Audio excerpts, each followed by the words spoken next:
আল্লাহ তাআলা সব নবীকে যে দায়িত্ব দিলেন, উম্মতে মুহাম্মাদীকে সে দায়িত্বটাই দিলেন। এখন সেই দায়িত্ব যদি পালন না করেন, তাহলে উম্মত দাবি করার কোনো অধিকার আপনার নেই। আসলে মুসলিম দাবি করার বিষয় নয়, উম্মত দাবি করার বিষয় নয়, বরং মুসলিম এবং উম্মত মুমিন এগুলো কাজ করে প্রমাণ করার বিষয়। আব্দুল্লাহ ইবনে উবাই সে কি নিজেকে মুসলিম দাবি করে নাই? হ্যাঁ না কিছু কয় না কেন? মেয় না কই লাগাইব কেন? আব্দুল্লাহ ইবনে উবাইর নাম শুনেছেন? সে নিজের কি খ্রিস্টান কইতো, ইহুদি কইতো, রাসূলের সাথে নামাজে যায় নাই। আলাদা মসজিদও তো বানাইছে, মসজিদে জেরার, যেটাকে ভেঙে দেওয়া হয়েছে। আব্দুল্লাহ ইবনে উবাই তো রাসূলুল্লাহ সাল্লাল্লাহু আলাইহি ওয়াসাল্লামের সাথে গাজওয়ায়ে বনি মুস্তালিক নামক যুদ্ধে হাজির হয়েছে, ইসলামের পক্ষ নিয়ে যুদ্ধের মাঠেও গেছে। নবীজির পিছনে দাঁড়িয়ে নামাজ পড়তো। আব্দুল্লাহ ইবনে উবাই নিজেকে মুমিন দাবি করলো, কিন্তু আপনারা বলুন তো সে মুমিন না মুনাফিক? সে যে ঈমানের মুনাফিক, সে মুনাফিক হলো কাফের। এটা কোরআনে আল্লাহ তাআলা বলেছে তার জানাজার নামাজের পরে। রাসূল তার জানাজার নামাজের ইমামতি করেছিলেন এবং রাসূল সাল্লাল্লাহু আলাইহি ওয়াসাল্লামের কাপড়ের ভিতরে, জামার ভিতরে তার লাশটাকে রেখে কবরে রাখা হয়েছিল।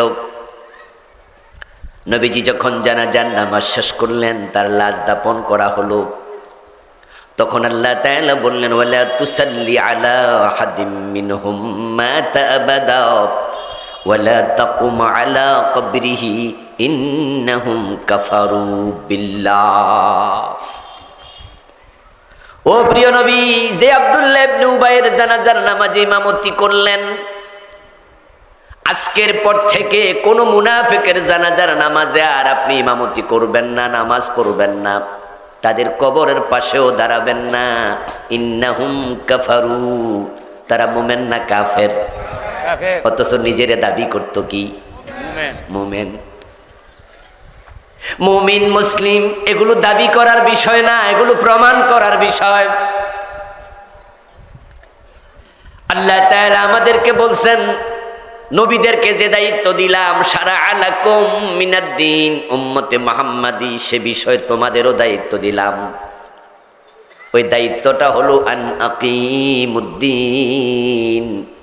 তোমরা সমাজে, দেশে, পরিবারে, ব্যক্তি জীবনে ইসলাম কায়েম করো, দিন কায়েম করো। আন আকিমুদ্দিনা, তোমরা দিন কায়েম করো।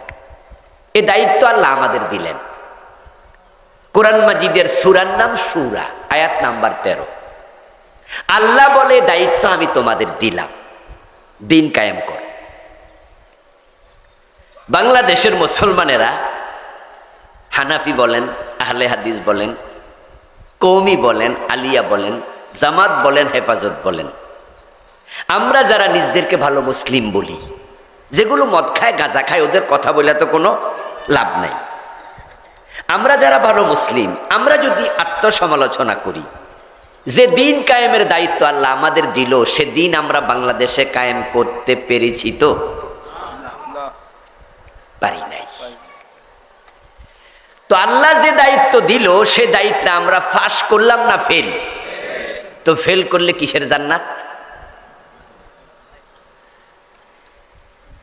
আমরা তো আল্লাহর দেয়া দায়িত্ব পালন করে জান্নাত পাওয়া লাগবে নাকি?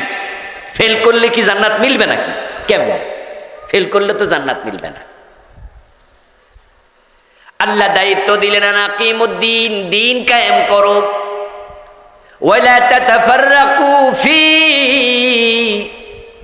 এবং দিন কায়েমের ব্যাপারে কোনো মতবিরোধ করো না, বিচ্ছিন্ন হইও না, দিন কায়েম করো। এখন দিন কায়েম যে করা লাগে, এটা যে উম্মতে মুহাম্মাদির দায়িত্ব, আল্লাহ যে দায়িত্ব দিছে, এটা তো অনেক মুসলমান জানেই না। হেরা জানে নামাজ পড়া দায়িত্ব, হেরা জানে রোজা রাখা দায়িত্ব, হজ করা দায়িত্ব, যাকাত দেয়া দায়িত্ব, হালাল হারাম বাইসা চলবে দায়িত্ব। এগুলো করছে, মনে করছে হয়ে গেছে। আমার বন্ধু, দিন মানে ইসলাম। ইন্নাদ দীনা ইনদাল্লাহিল ইসলাম। দিন মানে কি? এ কথা আমার না আল্লাহর। আল্লাহর কাছে দিন একটা, সেটার নাম ইসলাম। লা ইলাহা ইল্লাল্লাহ দিন নয়, এটা দিনের একটা অংশ, এটা দিনে প্রবেশের রাজতোরণ, মেইন গেট। দিনে প্রবেশ করতে হয় কালেমা পড়ে। ইয়া আইয়ুহাল্লাযীনা আমানু দুখুলু ফিস সিলমি কাফা। ও ঈমানদার, ইসলামে পুরা ঢোকো। আর ইসলাম হলো দিন। ইসলাম এবং দিন হলো পরিপূরক শব্দ, একটা আরেকটার একই শব্দের ভিন্ন রূপ।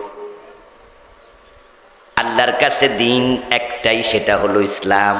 এখন যদি কেউ মনে করে না আরো দিন আছে, আল্লাহ বলছেন না, ওমান ইয়াবতাগি গায়রাল ইসলামি দীনা ফালাই ইউকবালা মিনহু। যদি কোনো ব্যক্তি ইসলাম বাদ দিয়ে অন্য কোনো দিন তালাশ করে, সেটা গ্রহণ করা হবে না।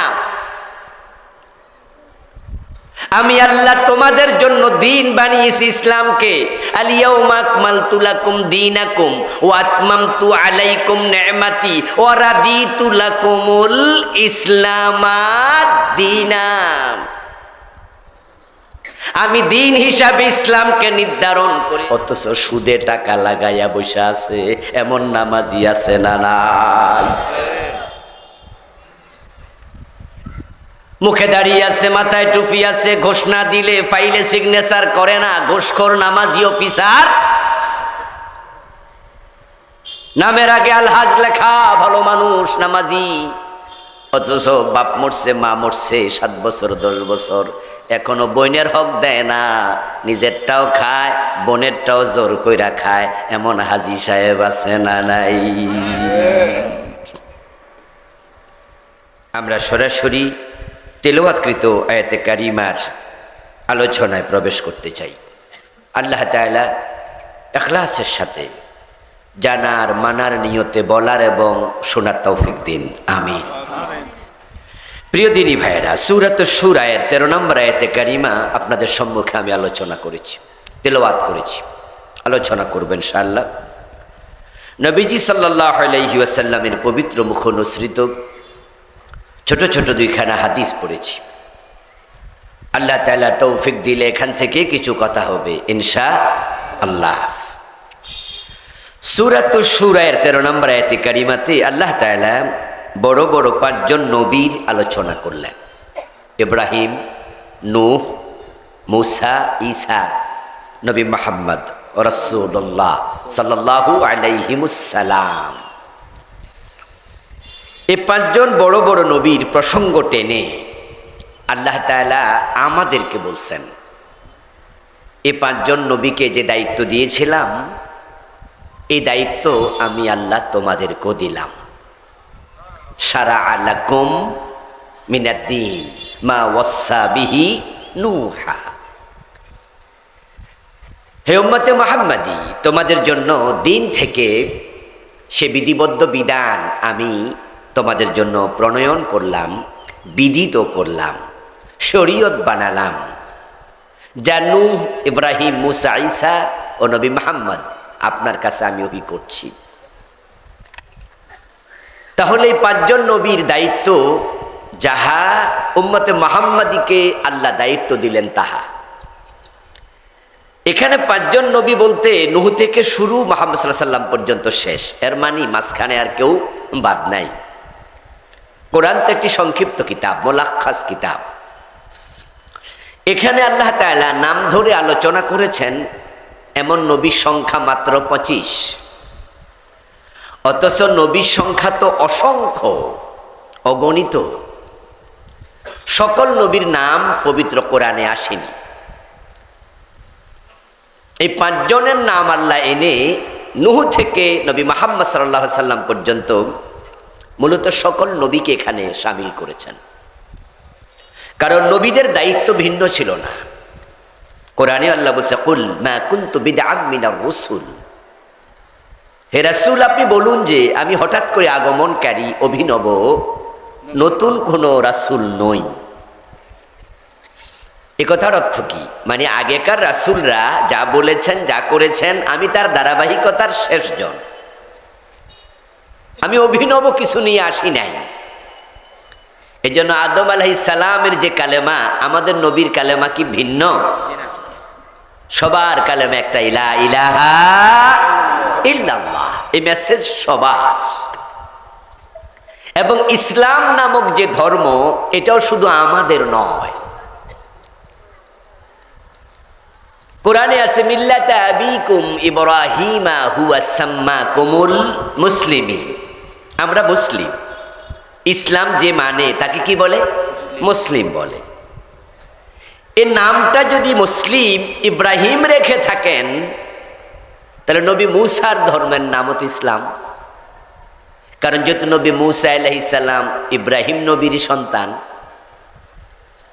নবী ঈসার ধর্ম হবে ইসলাম, কারণ যেহেতু নবী ঈসাও তো ইব্রাহিমেরই সন্তান।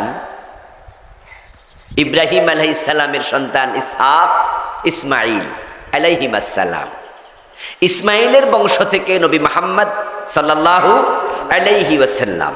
ইসহাকের সন্তানের নাম ইয়াকুব, ইয়াকুবকে বলা হয় ইসরাইল, উনার সন্তানকে বলা হয় বানি ইসরাইল। তো মূসাও বানি ইসরাইলের নবী, ঈসাও বানি ইসরাইলের নবী, উনারা হযরত ইব্রাহিমের সন্তান।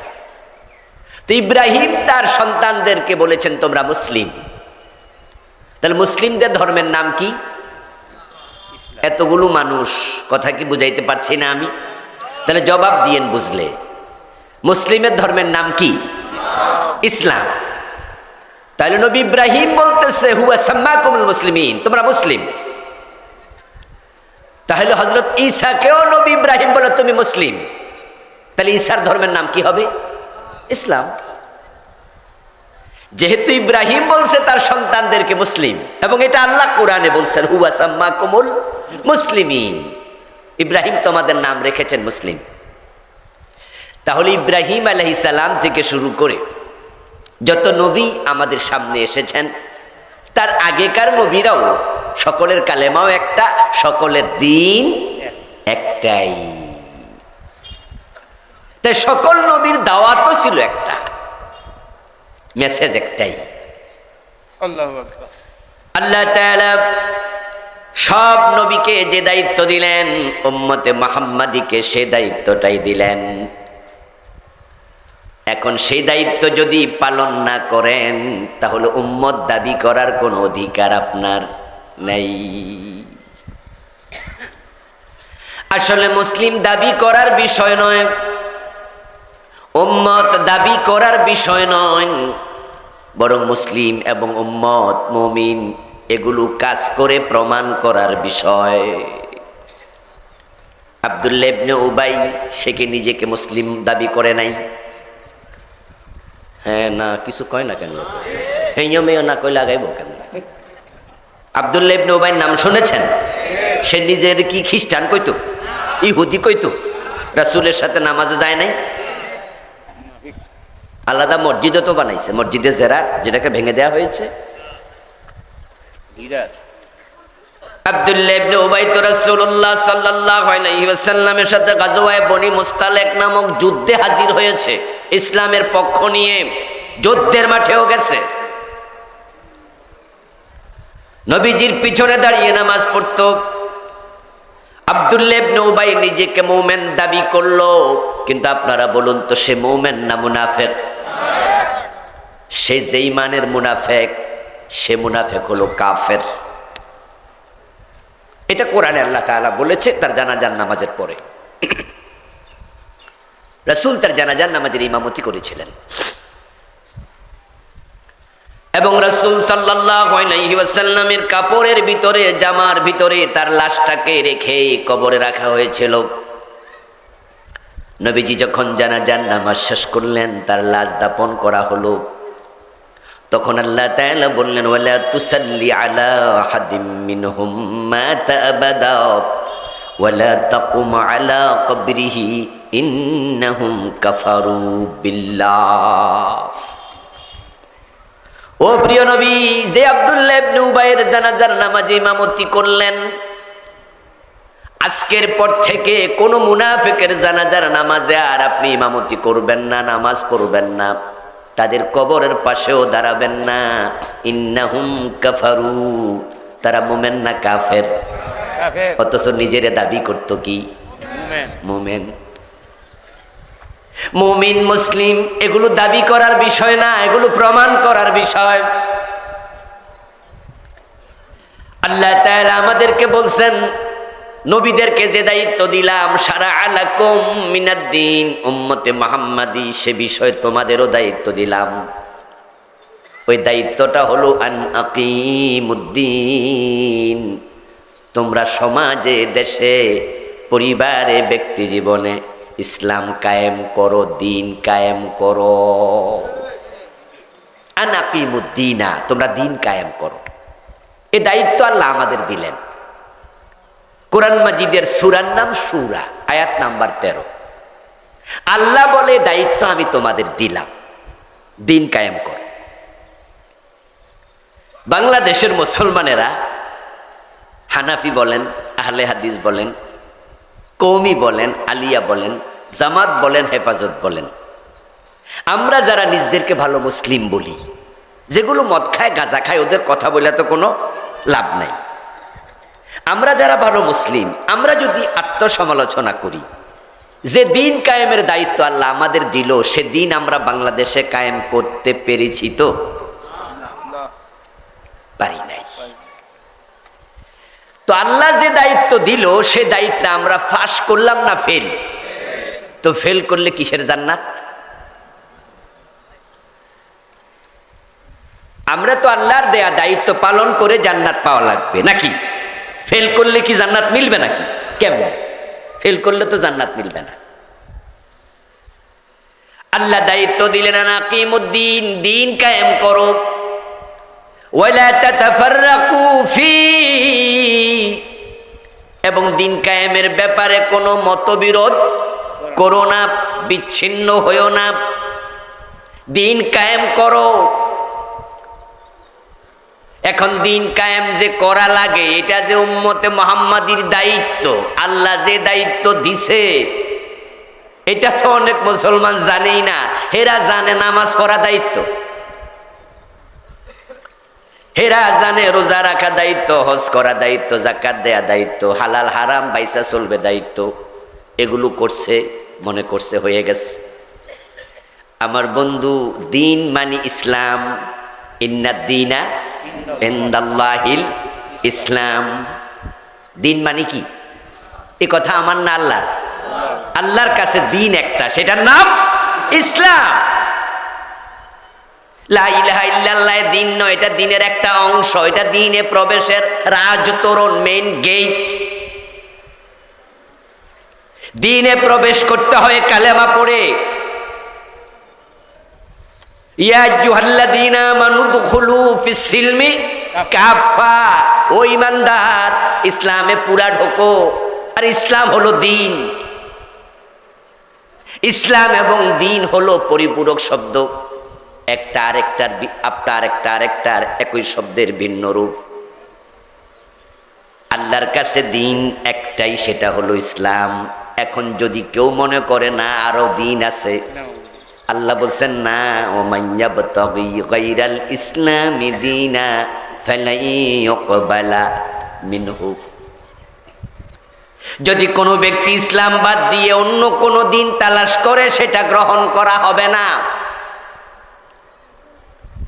আমি আল্লাহ তোমাদের জন্য দিন বানিয়েছি ইসলামকে।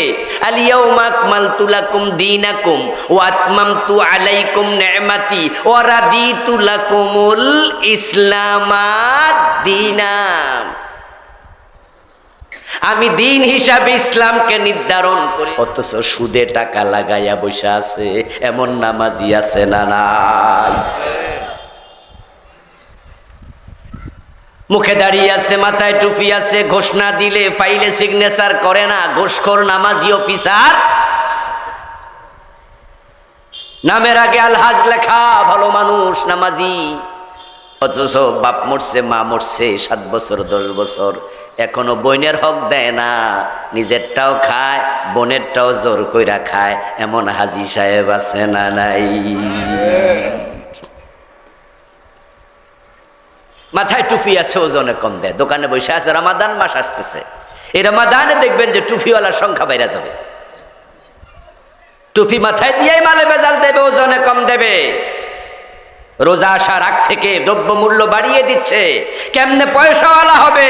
ওই গরিব মানুষদেরকে কষ্ট দেবে যারা রোজা রাখবে। রোজা রাখার জন্য একটু ছোলা কিনবে, পেঁয়াজও কিনবে, টাকা নাই, শুধুমাত্র চাল দিয়া হাতের মুঠিতে রেখে বৃদ্ধাঙ্গুলে চাপ দিয়া চালের ময়লা সরাইয়া পানি দিয়া চাল দিয়া ইফতার করে এমন গরিব মানুষও আছে যে পেঁয়াজু ছোলা কিনতে পারবে না। এ জালেম ওই দোকানদার আবার আমি মুসলিম, সে আবার রোজাওয়ালা। ইসলামকে আমরা কিভাবে বুঝলাম? ইসলামকে আমরা নিয়েছি পৈতৃক সূত্রে পাওয়া একটি ধর্ম।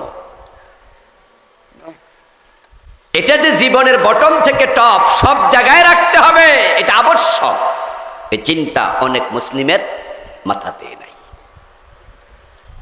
এই জন্য তারা ইসলামকে মানছে নিজের মতো করে, আল্লাহর মতো করে নয়। আল্লাহর মতো করে যদি মানেন তাহলে আল্লাহ বলে উদখুলু ফিস সিলমে কাফা, পুরা মান, আংশিক নয়। আমার বন্ধু, বাংলাদেশের অধিকাংশ মানুষের চিন্তা হলো কিছু তো মানছি। এই যে আপনি কিছু মানতেছেন, বাকিটা মানেন নাই, এ বিষয়ে আপনি শিথিলতা প্রদর্শন যদি করেন, বাকিটা যে মানতে পারেন না, আপনি অপরাধী নিজের মনে না করেন, আপনি ভাবেন মানতেছি তো, বাকিটা পারি না তো কি হয়েছে, তাহলে আপনি ইমানদারি হন নাই।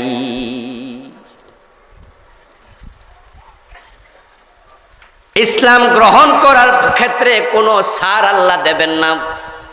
আমল করার ক্ষেত্রে যদি কোনো ত্রুটি হয়, ওই লোকটা যদি অপরাধী মনে করে, তাহলে আমলের ক্ষেত্রে ত্রুটি আল্লাহ ছাড় দেন, তাওবা করলে মাফ করেন। কিন্তু যদি গ্রহণ করার ক্ষেত্রে কেউ মনে করে পুরা ইসলাম মানা লাগে না, হুজুররা তো কইবই, তাহলে আপনি মুমিনি হন নাই। আপনি যতটুকু মানতেছেন তার মূল্য আল্লাহর কাছে পয়সাও নাই, বরং আপনি ওই অর্ধেক যে মানছেন, মানার পরও আপনি কাফের থেকে গেছেন। এটা কোরআন মাজিদের আয়াত। ইয়াকুলুনা নুমিনু বিবাদিন ওয়া নাকফুরু বিবাদ ইউরিদুনা আন ইয়াত্তাখিযু বাইনা যালিকা সাবিলা উলাইকা হুমুল কাফিরুনা হাক্কা। আল্লাহ নিজে বলতেছে, তারা বলবে কিছু তো মানি, আরে বাকিটা মানেন না কেন? সব কি আর পারিনি? কেন পারবেন না? কেন পারবেন না? লা ইউকাল্লিফুল্লাহু নাফসান ইল্লা বুসআহা। কোরআনে আল্লাহ বলে মানুষ পারে না এমন কোন দায়িত্ব আমি কাউকে চাপাইয়া দেই না। এই যে আপনি বললেন সব কি আর পারিনি, আপনার এই কথাটা মিথ্যা। আপনি না পারলে আল্লাহ আপনাকে বলতো না ইসলামে পুরা ঢোকো। আল্লাহ কইতো ঠিক আছে অর্ধেক মানো, চলবে। আপনি কেন পারেননি? আপনার লোভের কারণে পারেননি। আপনি কেন পারেননি? আপনার ইগুর কারণে পারেননি। আপনি কেন পারেননি? আপনার বংশপ্রীতি, দল প্রীতির কারণে পারেননি। ও দোস্ত, আবু তালেব জানতো ইসলাম সত্য ধর্ম, কিন্তু তার বংশপ্রীতি তাকে কাফের রাখছে। কারণ প্রিয় নবীজি যখন আবু তালেবকে বলছিল আম্মি কুল লা ইলাহা ইল্লাল্লাহ কালিমাতান আশহাদ লাকা বিহা ইনদাল্লাহ, ও আমার চাচা একটা বার কালেমা পড়ো, তারপরে মরে যাও, আমি আল্লাহর সামনে তোমার পক্ষ হয়ে সাক্ষ্য দেব তুমি মুমিন ছিলে। আবু তালেব কিন্তু রাজি হয়ে গেছিল। প্রিয় নবী আশাবাদী, এই তো চাচা কালেমা পড়ে ফেলবে, কিন্তু বালিশের ওই পাশে বসে আছে আল্লাহ দুশমন আবু জাহেল, আব্দুল্লাহ ইবনে আবি উমাইয়া। এ দুজন মিলে যখন দেখলো চাচাতো ভাতিজার কথা শুনে ফেলতেছে, এই তো কালেমাটা পড়ে ফেলবে, তখন আবু জাহেল বলতেছে, ও আবু তালেব, মরার আগে কি ধর্মত্যাগী হইয়া মরবা? বাবার ধর্ম ছাইরা দিয়া ভাতিজার ধর্ম ধরবা? এবার আবু তালেব মাথা তুলে রাসূলকে কি বলেছে শুনুন।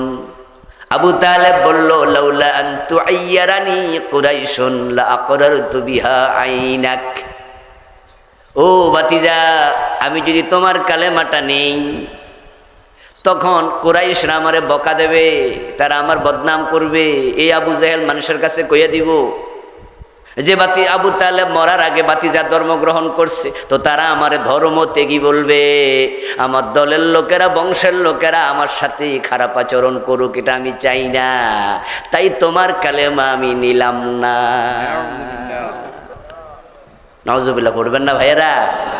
কথা কইয়েন, কোথায় সুবহানাল্লাহ কইলেন, আলহামদুলিল্লাহ, ইন্না লিল্লাহ, যেগুলা চান্স পান কইয়েন, প্রতিটাতে লাভ।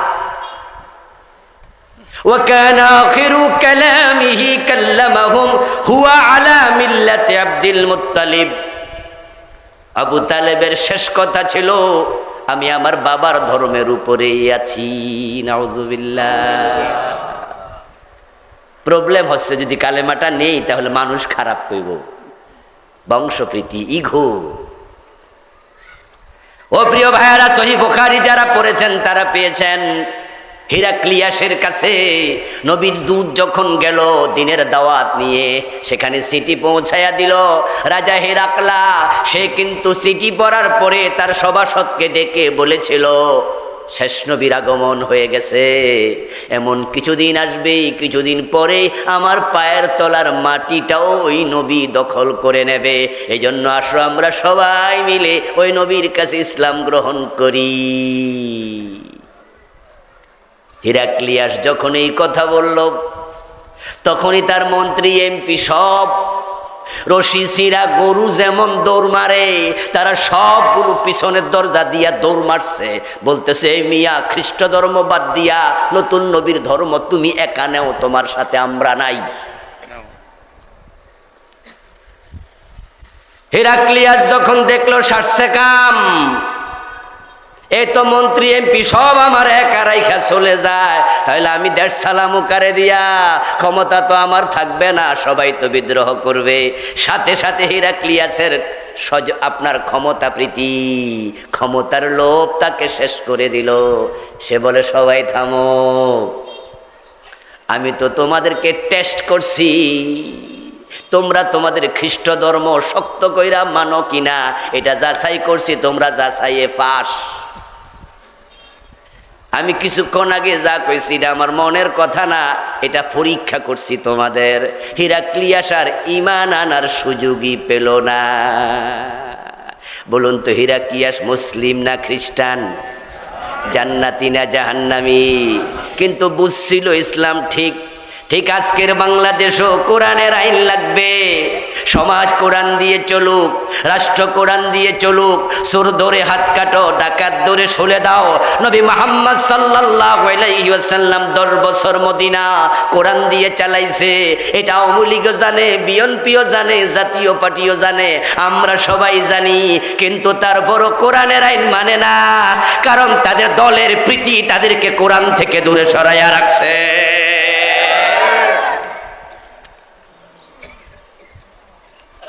কারণ তাদের দলের ম্যানিফেস্টো নাই যে কোরআন দিয়ে দেশ চলুক। তাদের দলের আদর্শে আছে ধর্মনিরপেক্ষতা। তারা হচ্ছে সেকুলারিস্ট। যে 3টা দলের কথা বললাম, ও দলের সাথে আমাদের আত্মীয়দের সম্পর্ক আছে, আমাদের অনেকের ভাই সে দল করে, আপনারা অনেকে দল করেন। আমি বলছি কি, আপনার দলকে খারাপ বলছি না, আমি আদর্শের কথা বলছি। আদর্শ কোরআন না, আদর্শ সেকুলারিজম। অথচ একজন মোমেনের আদর্শ কি কোরআন হবে না সেকুলারিজম হবে? কোনটা হবে? কোনটা হবে? কোরআন না মানলে আপনি মোমেন কেমনে? আপনার সেকুলারিজম তো আদর্শ হতে পারে না, আপনার আদর্শ তো ইসলাম। তো আপনার আল্লাহ আপনার কৌদুখুলু ফিস সিলমে কাফা, ইসলামে তুমি পুরা ঢোকো।